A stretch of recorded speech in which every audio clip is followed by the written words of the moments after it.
Hey everyone, welcome back to the channel. Today I'm going to start cleaning up the 1991 Trek 7000. The very first mountain bike that I ever bought from a dealer was a Trek 7000. These bikes are a little bit limiting in their performance, which I think is actually a really good thing for new to intermediate riders. It keeps you out of a lot of trouble. So they handle different than new bikes. But that handling actually makes you a better rider, in my opinion. So if you start on these and then move into a newer bike, you're going to be a better rider for it. The newer mountain bikes will allow you to get in a whole lot of trouble right off the bat. So these will keep you kind of on the straight and narrow for a while. Did I mention how much money you're going to save as well? I think I already did, but I got to stress that. This is not an inexpensive sport to get into, and you really need to find out if you're even going to like it before you spend a ton of money on it. So that still remains my number one reason for starting on a used bike. Other mountain and road bikes coming up here shortly. I'm kind of midway on many of those projects. So stay tuned. If you're interested in this kind of thing, subscribe to the channel, and let's take a look at this Trek 7000. I bought this bike at one of the bicycle boneyards here in the Colorado area for $15. It is in really good shape for what it is. I suspect that this was never actually ridden as a mountain bike in the dirt because it still has the reflectors on the back. It had a reflector on the front wheel. Generally, anybody that's going to go out and use this bike for mountain biking would have removed all those reflectors as soon as they got home from the dealer. It has the original Matrix wheels on it, which are nice. This whole bike will come apart and down to the last nut and bolt. I'll clean everything, re-grease, check everything over, and then we're going to put it back together. It is a hardtail, obviously.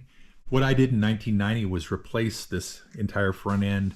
I put on a Scott elastomer fork. A pretty interesting design. I think there was a big recall on them at one point because they had some issues with them, but it had about maybe 1.5 inches of travel with those elastomers. A real light fork, but it was an interesting fork, and it did take a lot of the shock out of the front end. So just really smoothed out the ride for the real rocky Colorado and Utah trails that I rode that on. I may go ahead and put some sort of suspension fork on this. I have some appropriate kind of forks hanging over here, so we'll have to go through those. But yeah, these were a lot of fun. So I'm going to go ahead and start tearing this down. I'm just going to strip it down to bare frame, and then we'll clean up the frame and go from there. Okay, I had to leave the project there for a couple of days, but I'm back. It is 12 degrees below zero outside. I believe that's about a negative 24 Celsius. Super cold day. So it is a perfect day to put this bike together. I've got everything kind of laid out here to show you what I'm going to do. I'm going to go ahead and replace the fork with a vintage RockShox. So I've got that to put on. I'm going to replace the old cantilever brakes with some V brakes. I'll show you why I do that here as we get to that. And I'm probably going to put on a slightly wider set of bars, different stem, that kind of thing. But other than that, we've got some tires, tubes, a new chain. So I cleaned the seat post, greased all of that, put that back in so I've got something to clamp to. Now I've got the frame here in my stand, and I've just got a few little nicks around here in the black paint. Very minor on this frame. Everything looks real good. I went ahead and degreased everything and then polished it with some rubbing compound and then degreased it again, and we're now ready for the touch-up. This frame is particularly easy to touch up because I don't know if you can see in the photo here, but it is a very lumpy finish right from the factory because this green is sort of applied over the top of the black, dribbled on almost, and then I believe it's clear coated over. But it is a real textured finish to begin with. So coming through and touching up some of the little nicks, some of the places, isn't going to show at all. What I'm using is a gloss acrylic enamel paint. It is an automotive paint, so it holds up real well. and that will be just perfect for this bike. There's no way that anybody's ever going to see where those few minor little chips were, just because the paint is so textured. I'm going to start by installing the bottom bracket. I plan on using the original parts. I've got to get them all clean and check them over and make sure everything's in good shape, and then I can just grease it and put it all back together. Everything here looks perfect, real nice shape. Everything cleaned up nicely. Don't forget that when you're cleaning up your cups, that there is a rubber seal around this outside here. And if you just take a screwdriver and just start scraping off all the old grease and crud that accumulates on these, you will destroy that seal. So be real careful. My favorite tool for cleaning all this stuff is an old toothbrush. Works really well, and you don't do any damage to anything.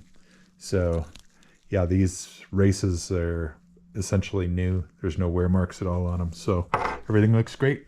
And just grease it up and put it back together. One of the best ways to pack your bearings is to put a glob of grease in your hand. Best to wear gloves, and then just push that bearing into it, and the grease will come through the bearing and out the other side. That's what you're looking for.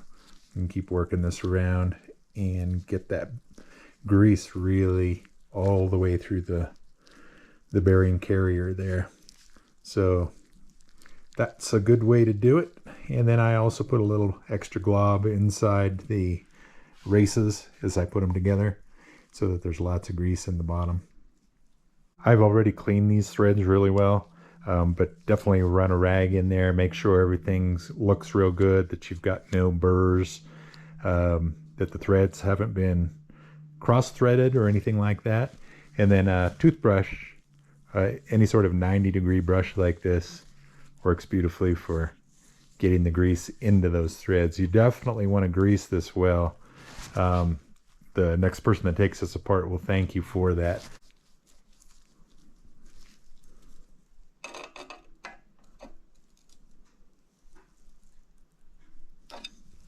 When you remove your brakes, it's not unusual to have the whole stud come out with it. So all you need to do is grab your stud here on the flats. I believe that's a 9 on these. Yeah. So grab the one that came out. Turn this out, and that'll come loose. Just take a little Loctite. Put it on there. Come over here and screw that right back in. Do it by hand, of course, if you don't want to cross-thread anything.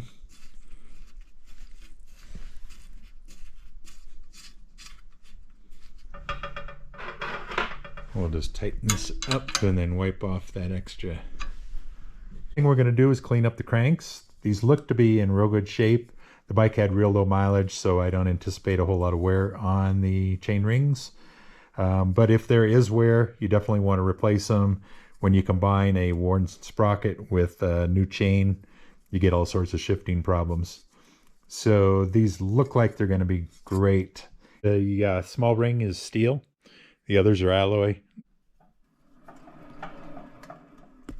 I really like the look of these LX cranks, and they're real nice quality, pretty light as well.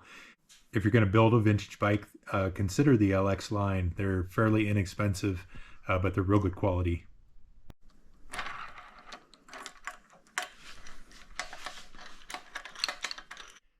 I was just doing a test fit of the RockShox here, and it looks like we've got just enough steer tube. I'll be able to put an extension on here, and then we'll bolt the stem onto that. So that should work nicely.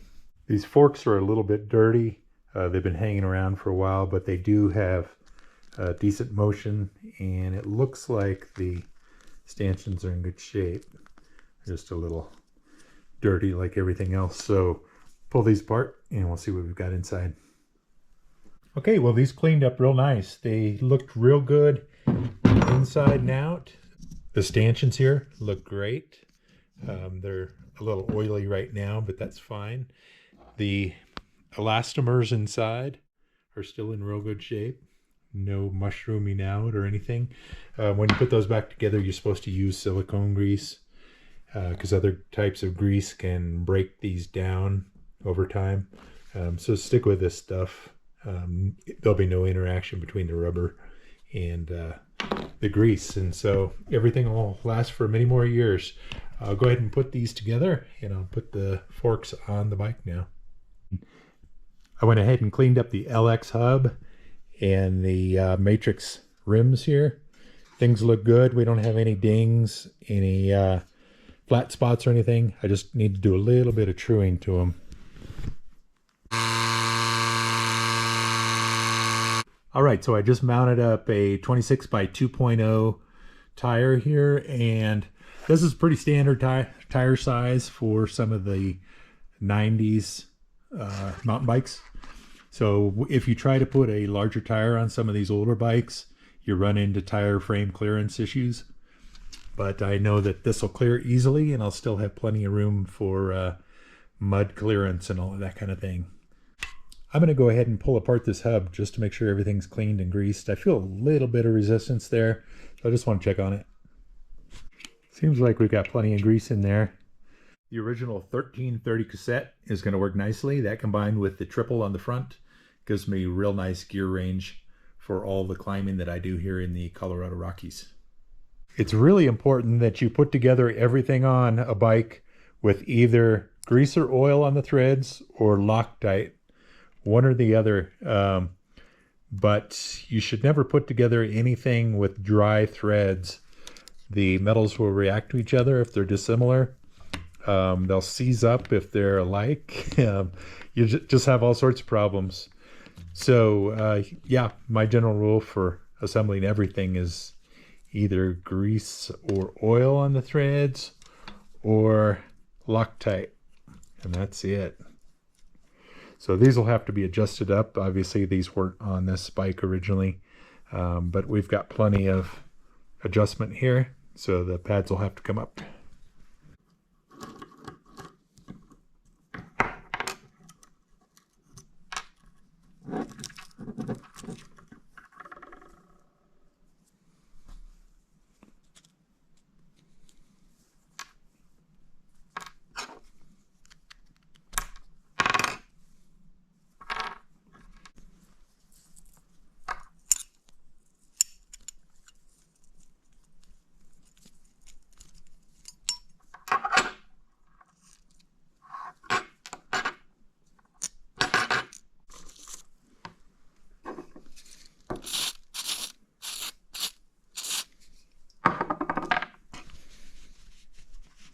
Okay, I'm cleaning up the LX derailleur. It's in real nice shape.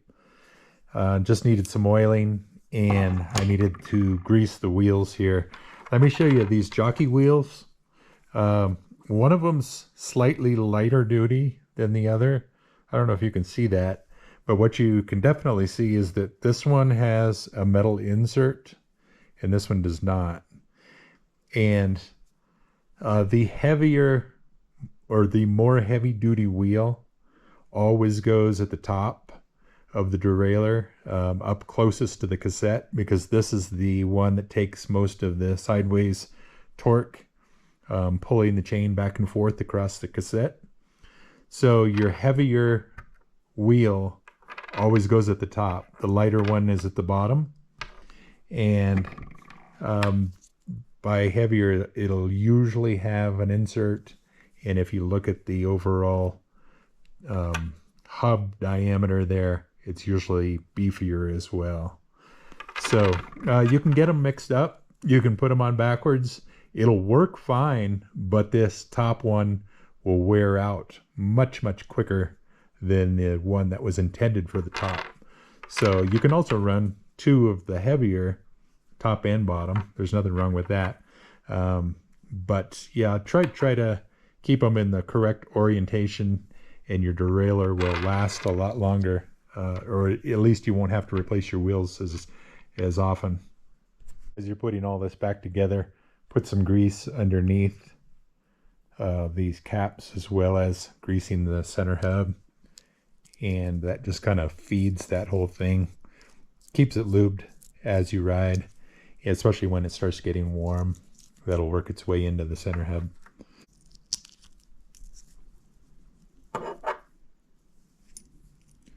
Let's see if I can do this without dropping it. This is a slippery little piece when your hands are greasy.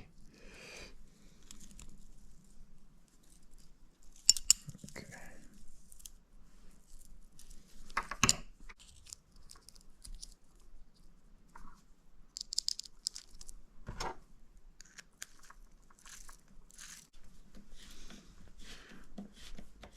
Always go real carefully with this and don't cross thread your hanger there, especially on bikes like this where you don't have a removable hanger.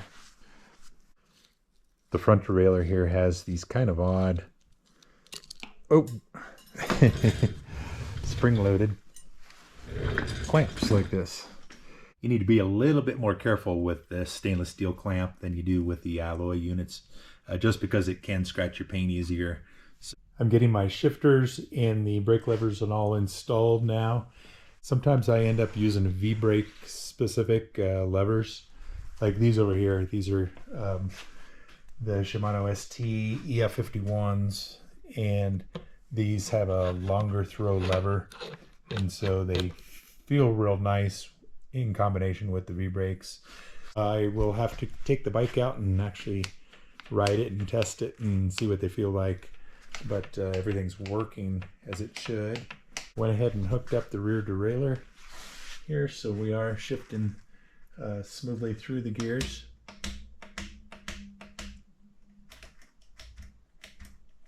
And that is the STI system here. Set the high stop and the low stop on the derailleur using your high-low screws here. Neither of the little pawls that catch the ratcheted gear in here were moving. They were both frozen in place just from years of sitting, I guess, and maybe a little moisture in there. But got everything cleaned up. They seem to be shifting through fine now. Everything seems to be good. I'm going to cycle them a bunch more times just to make sure that everything is doing exactly what it should. But things feel good there, and I'm going to go ahead and hook up the front derailleur now. There's always been some debate on whether or not you should oil brand new cables. I like to. I think it just cuts down on the chance of corrosion within the cable. Keeps everything moving nice and smoothly. So something that I always do. You can make your decision on whether or not you want to do that, but I don't see any harm in it, and honestly it doesn't seem to attract dirt or crud any more than a dry cable.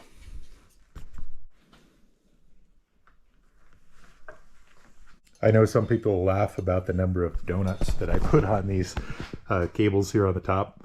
I keep them in the little 3-packs rather than tearing them apart and using them separately. But I just have this bad habit of sitting on the top tube when I'm taking a break, and it kind of helps to keep the cables from digging in to the paint and all of that. So I put in more than I probably need, but it's just a personal thing. Okay, I'm probably not going to do a very good job of explaining this part, but the outer cable on this type of derailleur is actually what pulls against it, not the inner cable. You have to kind of see these in person to understand that, but the inner cable anchors to the frame rather than the derailleur. So when you pull on the lever, you're actually pulling the outer housing against the derailleur and not the inner cable. It's a weird setup. It's used on some bikes. I think they've more or less gotten away from that in modern bikes, but still kind of a strange thing. I'm essentially doing all the same modifications to this bike that I did to my original 1990s Trek 7000 back in the day. And that was when I put on the suspension fork, I changed the stem to fit the suspension fork. And the original stem had the through cable stop here. So because this stem is different and I'm not able to route the cable the way the stock routing was, I went ahead and went with the V-brakes just like I did back in the day. These have a different cable routing so that you can run straight to them. The V-brakes are a little bit stronger brakes and all. So really the only question is whether these levers are going to work with them. They feel fine right now, but I won't know until I get out. Sometimes these will work fine with them. More often than not, you need to switch to a long pull lever, which works much, much better with the V-brakes. But we'll see. This may work just fine for what I'm doing. There is no comparing this fork to modern suspension, obviously, but you forget just how effective an 1.5 or 2 inches of travel are on the front of one of these rigid bikes. It makes riding so much more comfortable, takes out all the vibration. You're not getting huge amounts of smooth travel or anything by any means, but it just makes the riding so much more comfortable. I think the gravel bike guys are figuring that out now. Putting on forks that have 1 or 2 inches of travel makes a huge difference in comfort. And that's really all I'm looking for on this, is just to take some of the shock and vibration out of the front end of this. As you get older, you appreciate that more. To determine how long your chain should be, go ahead and put it on your biggest cog in the back. Click your derailleur down to your lowest gear, run it through there, put it around your big ring in front. And right now I've got a little piece of wire holding these two chain ends together. They hold it where it would be if it had a master link in there. And what we're looking for is a slight bend over each one of these wheels. You don't want it to be so straight that there's no bend in the chain. You just want slight S shape there. So the top end looks good. Now let's move these back down to the two smallest rings and we'll see if we've got an excess of chain there. Okay, so I clicked the front derailleur all the way down. We're in the small ring on the front and we're in our small high gear on the back. And with those two combinations, we are looking at still clearance here. What you don't want to see is this chain so far up that it's actually rubbing on the top wheel here. You'll see that if your chain's too long. So our clearance there looks great. Just for a tool to hold your chain in place, I just take an old spoke, put a couple of bends in it, and it holds your chain in the correct spot. Here's the official chain holder tool. You don't need to buy anything like that. Just take an old spoke and bend it. It's about 3.5 inches from bend to bend, and that'll hold your chain in place while you work on it. Makes everything much, much easier. So as it turns out, the original chain was the correct length. Never assume anything. Always check your chain lengths just to make sure. Somebody could have replaced that somewhere along the way with the wrong length of chain. So now I just need to get out the new one, cut it to the right length, and put it on.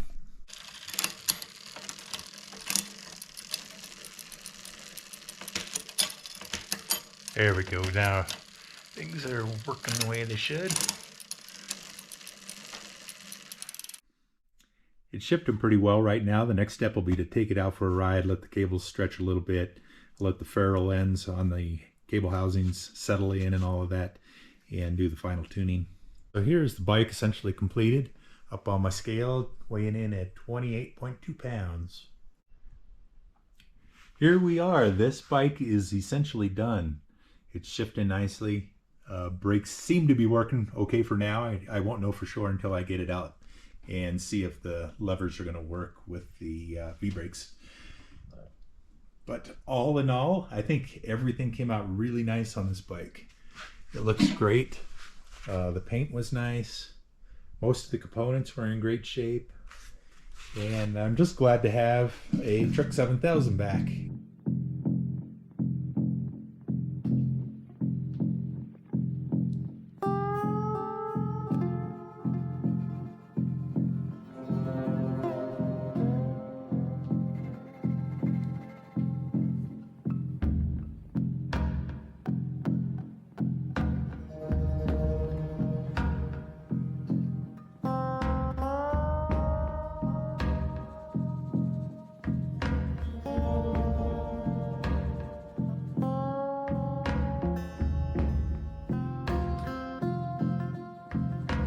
Once the weather warms up about 50 degrees, I'm going to take this bike out on the trail and I'll let you know what I think of it. It should be a lot of fun. But if you found this video interesting, please subscribe to the channel and I will see you on the next one. Thanks for watching.